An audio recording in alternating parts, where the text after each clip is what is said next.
lager maten sin her, under bruna her. Her er det mørkt, og det er kaldt. Det er litt merkelig oppførsel. Ikke for en russisk bjørn, for de er vant med lange, harde vintre. Så de samler, det er nett så ekorn der, vet du, samler nøtter, og de samler kjøtt. Han kommer nok tilbake hit i kveld. Hvordan vet du det? Ja, jeg har noe jeg skal lokke den med. Og da skal du drepe den, eller? Ja.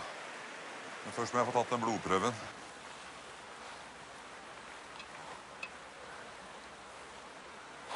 Er det sprøyta?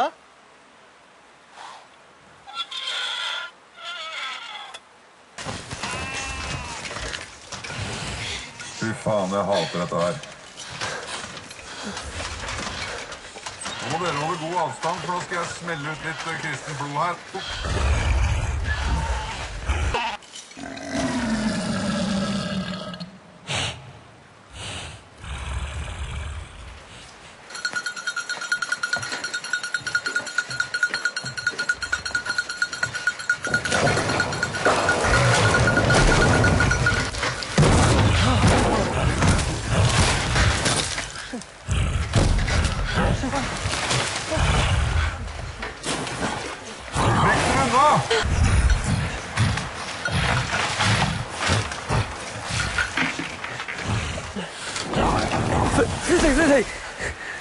Flytt deg!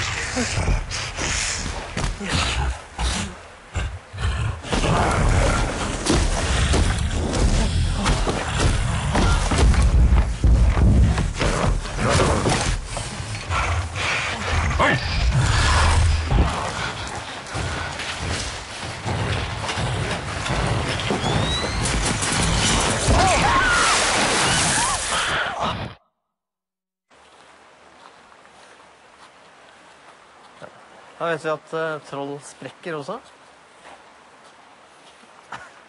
Hvordan går det med deg?